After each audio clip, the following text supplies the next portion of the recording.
I want to jump right in on this side of the podcast, being the fitness side, and I want to talk about something that I mentioned in the teaser trailer. In the teaser trailer to this whole podcast series, I said I wanted to hit the reset button on fitness in the United States.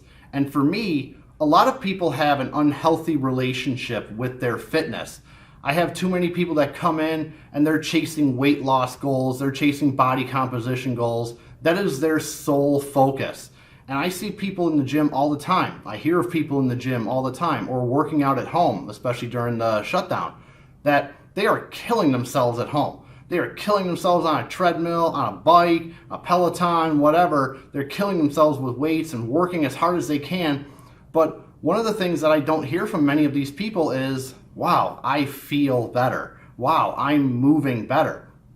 They're just killing themselves, and they're counting everything that they're doing, every calorie, every step, every rep, instead of just enjoying their fitness and instead of enjoying their exercise. And to me, I think where we got it wrong is that we started putting exercise as the path to getting body composition and weight loss. We put that as the goal and exercise as the path, instead of saying, where's our activity? To me, activity should come first, and exercise should be the supplement to that. So you may be thinking, well, what does that mean? Isn't exercise activity? Aren't they the same thing? They're not. And I'll talk about what they mean after we hit the intro, but we're going to hit the intro and I'll be right back, and we're going to talk about how we're going to start hitting the reset button in fitness in the United States by using this and changing this, not just worried about our muscles, not just worried about our sweat. So we're going to hit the intro and be right back. 3, 2, 1, and don't go anywhere.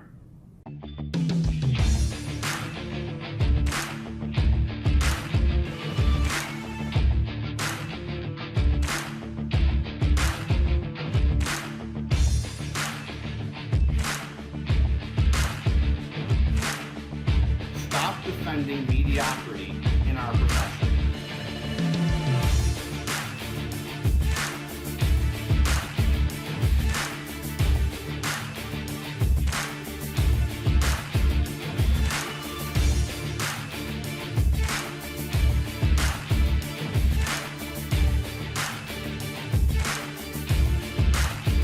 Welcome back, and thank you very much for joining me on the first week's podcast. This is the Dr. Kroll PT and Fitness Podcast. We're talking the fitness side today, given it's the fitness day on the podcast. I am your host. I am the man right here in this podcast. My name is Dr. Lee Kroll, and I'm a physical therapist. Been a physical therapist since 2014, and I got into personal training, fitness training at a large box gym in 2004. And kind of my little backstory on this is I started in this large box gym 2004. By about the end of 2005, I realized I'm not very good at what I'm doing. So I went around, tried to study a little bit of Con Ed here, a little bit of Con Ed there, and I wasn't really getting anywhere. I wasn't really picking up a craft. I didn't have a direction in my training. So I went back to school and became a physical therapist, went through the doctoral program, and kind of tried to merge the fitness and the medical side of things, and how do we transition people from being patients to living a healthy lifestyle so that they're less likely to become a patient again. I mean, it can happen no matter what, but how can we make it less likely that this person boomerangs back into being a patient? If you look down at the logo that's on your screen, for the people who are viewing this on YouTube or in a video format, the audio listeners, sorry, I'll just have to explain it. You'll see the 3 orbs overlapping each other. And to me, the medical side blends into the activity and exercise side, which blends into the healthy lifestyle side, which blends into the medical side. All these things work together. They're not separate entities that are apart, and you can't make the jump between any of these entities. So that's kind of part of my fitness and training model, is we can move people back into the medical side when we need to. Someone comes into my clinic and we're supposed to go through a workout or whatever, and they're saying that their knee's bothering them. I can send them right into the clinic side of things, work on them there, and maybe get them right back into the training side that same day. So that's one of the advantages of having the medical license on top of just being a personal trainer. So that's sort of my fitness philosophy, is that none of these realms are separate, and we should be blending them together, the medical side never ends, but the fitness side and the lifestyle side never end either, and they all influence each other. Good lifestyle care, good lifestyle habits are going to lead to better medical care for the people, better medical condition for the people that I'm talking about, and it's going to be better activity for them as well. They're going to be more active, they're going to be healthier. So all of these things blend together, and we shouldn't just say as PTs, well, you're out of pain, you're moving the way you're supposed to, go exercise, and then people are like, I don't know how to exercise, I don't know what I'm doing. So, we kind of leave people high and dry on that end. So my philosophy in my business is exactly what I just mentioned. So in the United States, I talked in the teaser trailer about hitting the reset button on fitness in the US. And one of the things that I feel is that people have the equation backwards. So what people do is they come into my clinic, the gym side of my clinic, they only want to work on training, they don't have a medical issue, and they say all the time, I want to lose weight, I want to look better. And it's all about weight loss, and it's all about body composition. And most of the people who are already exercising have such an unhealthy relationship with that exercise. They're counting every calorie, they're measuring every meal, they're counting every step with a watch or a tracker, they're charting every set they're doing, they're charting every rep they're doing, they're looking at exactly what body part they're working, how hard they're working. And what I find for most of these people is that they do not enjoy this process at all. They are fighting this the entire time. They're just, it's overtaking their life, and they're no longer just doing things for the enjoyment of doing things. But then what bothers me the most is that on top of that, these people who are going to a gym 4 to 6 days a week, they can't do some really basic things. They can't roll. They can't get up and down from the floor without a problem. I mean, it's really a laborious process for them to get up and down from the floor. They can't swing a club. They can't defend themselves. They can't dance. They can't jump. Many of them can't even run a mile. So if you're going to the gym 4 to 6 days a week and you are dedicating that much time to exercise, those things should be simple. Those things should be easy for you to do if you're going to the gym 4 to 6 days a week. But overwhelmingly, I run into people that they can't do these things, very simple things. If I have them roll, they fall onto the ground and they flop and they hit the mat really hard. And like, you go to the gym 4 to 6 days a week. How are you not able to roll? How are you not able to jump? How are you not able to control your body in some meaningful way? And, I look back at some instances in my lifetime where I was at a family picnic in 2019, and we were near the waterfront in Western New York, and there's this large hill overlooking the lake. And there was a whole bunch of kids at the reunion, and I ran with the kids to the hill and up the hill and looking out over the water. Now, mind you, this wasn't miles and miles away. This was maybe 1/10 to 1/8 of a mile away, not very far. The hill was pretty steep. It was, I can't give you a measure on the height, but it was multiple times my height to go up the hill. So I tried to get other adults to run up the hill. Wouldn't do it. Just, I'm not doing that. I can't do that, or I'm not going to run like that. Or I would come back from running up the hill. Oh my God, you ran up the hill. That's impressive. It shouldn't be impressive. It's only 1/10 of a mile away, and it's only a hill. So the amount of loss of basic activity and being able to do basic activities is incredible in our society. But I think we put the equation backwards for most people. So in my mind, the way I look at things, weight loss and body composition come as a side effect to good activity, not as the main goal. So I had a client come in here one time, and I asked her, she again, horrible relationship with her fitness, was counting every calorie, never happy with her results no matter what. And I asked her one time if she would like a dancer's body. And of course she said, yes, I would love a dancer's body. So then I said, why aren't you at a dance studio? Why don't you go to a dance studio instead of coming here? If you want a dancer's body, go dance. And she didn't like that answer. She just wanted the body composition changes, and she wanted to do it with exercise, and it wasn't working for her. So she was like, I need to do more sets, I need to do more reps. What's the one exercise? I'm like, if you want a dancer's body, just go dance. So if you think about it logically, take a dancer, for example. We'll stay with the dancing example. If a dancer dances to become better at dancing. They work on becoming more flexible so they can perform certain movements as part of the dance. Dancing is the activity. The flexibility is the exercise that supplements that. I want to be better at this. I need to be more flexible. Here's the exercises I do to supplement this activity so I can get better and advance at that. Dancers don't dance to gain a certain physique, per se. They just do it to become better dancers. The physique, the dancer's body, is a side effect of dancing. It has nothing to do with, hey, we're going to do a dancer's workout. The dancers just dance. They don't do a dancer's workout. They just dance. They practice. And in that practice, they gain the tone and the definition and the appearance that you typically see from a dancer. Another one of my clients, he didn't like this at all, but he told me that I want to make sure I work hard, I want to be sweaty, and I want to be sore the next day. Those were his criteria for getting a good workout. I said, awesome, that's easy for me to do. I'll tell you what, instead of coming to my gym, meet me at my house. I'm going to get 2 yards of dirt, a couple of shovels, and we're going to level my backyard. And he didn't like that. He was like, I don't want to do that. I'm like, well, you're going to be sweaty, you're going to be sore the next day, and you're going to work hard. And we're actually going to accomplish something.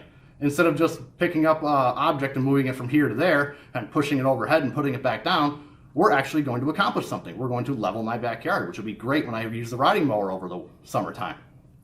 And again, those should not be your goals. Your goal should not be just to work hard. Your goal should be to perform an activity and to get better at an activity. And if we go level 2 yards of dirt, level my backyard with 2 yards of dirt, we're going to accomplish the same things that this person wanted to do. But again, people don't think of the activity mindset. They think of, oh, I just want to work hard and then I'll get those body composition changes that I'm looking for. But I want to work hard just in the gym. And one of the things I tell people is activity should be enjoyable. Learning a skill should be enjoyable. It should be something you look forward to. You should be looking forward to the next time you can perform, the next time you can do this activity, the next time you can play this game or be in part of its competition or whatever.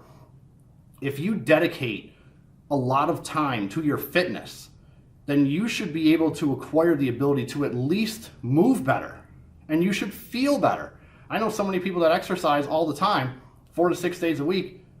They're grunting and groaning all the time. To get up from the table, they're like, oh, this is so hard. And I think, wow, you exercise 4 to 6 days a week. That should be simple. They never feel good. They always feel run down. They always feel tired. You know, I talk to so many people that are just active first. They never feel that way. You know, they may get injured here or there, but they always feel better. They always look forward to the next activity. They always look forward to getting better at something or moving on to the next challenge. So to me, I look at it like this. If you can take an Indian club, if you can swing an Indian club well, then you've gained shoulder mobility and stability. You've gained thoracic mobility. You've fatigued your upper quarter, the entire limb. You've gained a skill that you can practice and build upon. There's a lot of ways to swing an Indian club. There's a lot of different tricks and techniques that you can do, and all the benefits that come with it, from the upper quarter to the core to the head mobility that you can do with Indian clubs, all the way down to the wrist and hand mobility that can protect you if you work in an office setting or you're writing a lot or you're on a computer all the time, which many of us are. So all of these things, just swinging an Indian club, just gaining the skill of swinging an Indian club, not worried about sets, not worried about reps, not worried about time, just get this technique right. You've gained all these additional benefits on top of it. If you can run an agility ladder on the floor, if you can run that appropriately in all 3 planes, putting those planes together, if you can do that, you're learning full body control. You're learning full body coordination between the upper and lower body. How do you get the arms to help the legs, and how do you get the legs to help the arms? You're protecting yourself from injury, and you're getting a really nice workout at the same time. You're getting better at a whole bunch of things that matter. You're improving your balance, you're improving your coordination, you're improving your explosiveness, your lateral cutting. Even if you're never playing a sport, if you just trip and stumble on something, catch your feet on a throw rug or catch your feet on an object outside, you're much more likely to recover if you can run an agility ladder appropriately. You're never going to get that on a leg press. You're never going to get that on a hamstring curl machine at a gym. But if you can do an agility ladder appropriately, you've gained all those benefits on top of the side effects of better workout, burning calories, metabolic demand, and you've gained a skill at the same time. One of the things I want people to do, if they just work out in a gym 4 to 6 days a week, they're on machines, they're maybe pushing some free weights, they're really following a variation of a bodybuilding model, I want you to get on a Brazilian Jiu-Jitsu mat for 10 minutes. I want you to roll or drill with a Brazilian Jiu-Jitsu practitioner for 10 minutes. Not fighting, just going through the activity, just learning something about Brazilian Jiu-Jitsu. I guarantee you, you'll be sweaty, you'll be tired, you'll work hard, and you'll be sore the next day. But you keep doing that, and you will actually learn something useful. And you will see that, okay, I want to get back on the mat, not because I'm going to get on the mat for 50 minutes, I want to burn this many calories, I want to do this much, I want my watch to tell me that I burned this many calories. You're going to get on the mat because I want to learn that technique. I don't want to get beat by the same technique that I got beat with yesterday. I want to get better. So you're learning an important skill, something that can save your life. You can defend yourself, but at the same time, what are you getting? The side effects: weight loss, metabolic load, calorie burn, on top of all the benefits of actually doing something useful. So for me, I don't really enjoy running, but I think running's functional. I think you should be able to do it. To me, things start on fire. You have to chase things and things chase you. So you should be able to run. Now, what distance should you be able to run? We could argue about that all day long. But the point is, you should be able to run at least some level of distance. The speed, the pace, whatever, we can argue about that all day long, but you should be able to run. You should be able to increase your speed. So, for me, I found running to be a lot more enjoyable when I changed a few things. I switched to a minimalist style of running, and I started running on trails. It doesn't beat up my body nearly as much as running on the pavement. And interestingly enough, when I started running on trails, I stopped thinking about splits and times and pace. None of that mattered. When I was running on pavement or running on a track, I had to beat my time. I had to be below an 8-minute mile. I had to be at this pace. I had to be doing this. I had to run this far. Now, when I go running, it's just, I'm going to Bond Lake. I want to try out that trail. Where does that path go? I'm going to go to the gorge today because it's not going to be so busy. It's going to be during the day, during the week. I'm going to the gorge. I'm going to go to Royalton Ravine because the waterfall should be nice and full and robust. I want to run across the bridge. I want to go down the Zor Valley. To me, it's about now going someplace new, going someplace interesting, trying something different. I don't care about how fast I'm running. I don't care how long I ran. I don't need that information. I'm just running. I'm just getting the enjoyment out of it. I'm just getting the fresh air. I'm out in nature, and I'm having a good time doing it. Not, oh my God, I didn't run as fast as I ran last week. What's wrong with me? And this is what I run into a lot. I have a lot of clients come in and they're like, my pace isn't as good as it was the other day. What's going on? Or my pace hasn't been as good the last month as before. What's happening? And they get stuck on this, and an activity that they should be enjoying, they're no longer enjoying because they're so hung up on the numbers. They're so hung up on all this data. It's like, you're not a professional runner. You don't do this for a living. Don't worry about it. You're comparing this data to 10 years ago. You're not the same person as you were 10 years ago. Just enjoy running. Just enjoy doing the activity. And again, a lot of people don't do that. So if you made it this far in the podcast, you may be thinking to yourself, well, that's great, Dr. Kroll, but it's better than nothing that I go to the machines at the gym and just do something. It's better than doing nothing. And yes, it is better than doing nothing. But time is the most valuable resource that any of us have. It's more valuable than money. It's more valuable than anything else. Time is our most valuable resource. So if we're going to spend all that time, shouldn't we get more out of it? If we're going to spend 5 hours a week, shouldn't we not only get calorie burn, metabolic demand, weight loss, body composition changes, shouldn't we also move better? Shouldn't we feel better? And maybe, just maybe, shouldn't we learn something useful on top of it? Wouldn't it be nice if, a couple, instead of going to the gym 6 days a week and she goes over here and he goes over here, wouldn't it be really nice if they went to like a ballroom dance thing and learned how to perform a couple of dance numbers over the course of 3 or 4 months? They're going to get in great shape doing it, but they're going to expend some great time together and learn how to do something.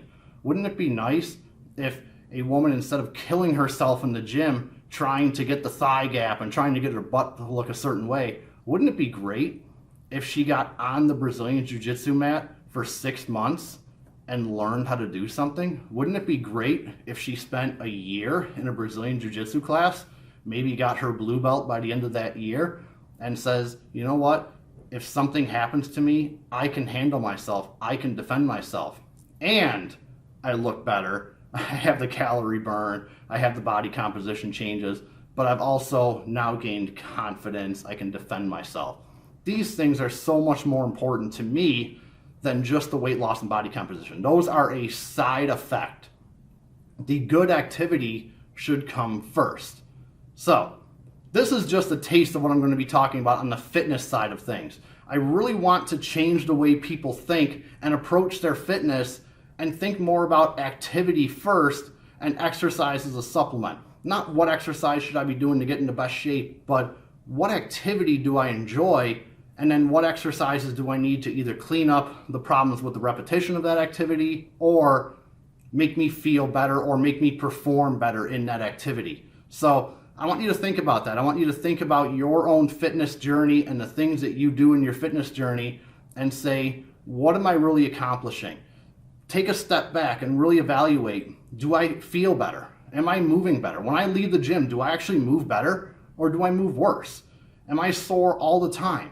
Am I run down all the time? Is it hard for me to wake up in the morning? Is it tough for me to go to sleep? All these things are telling us, that's our body's way of telling us that something isn't right. And if you're putting all this energy into exercise and your physical health, then your physical health should be good as it can be. You shouldn't feel run down all the time. You shouldn't dread going to the gym. You shouldn't dread counting calories and steps and reps. You shouldn't be beating yourself up over not getting to your 10,000 steps in a day. If the 10,000 steps thing gets you off the couch and you're going to do 0, then fine. It's not a problem. It's just, if we're going to spend the energy, let's spend the energy efficiently and well. I'm Dr. Lee Kroll. This is the fitness side of the podcast. This is the Kroll PT, or Dr. Kroll PT and Fitness Podcast. So thanks for joining me. We're going to keep going on this, talking about the rehab side of things, what needs to change over there, talking about the fitness side of things, and how we can help you develop your lifetime of lifestyle. Okay, we're going to be talking about that coming up. Lifetime of lifestyle. We need to change the mindset. We need to change the way you do things. So, thanks for joining me. Every week we'll be going on about rehab and fitness. Mondays for rehab, Tuesdays for fitness. Go ahead and join me. You're going to see some links for my Facebook and my Instagram. I want you to hit a subscribe button if you found this on YouTube. Hit a like, share it, spread the word. We need to get people moving better and feeling better, and this is one way it's going to happen. So, if you enjoyed what you heard, share it, spread the word. Let's get more people talking about this. Let's get more people exposed to this. This is Dr. Lee Kroll, and I'll see you next time. Thanks for joining me.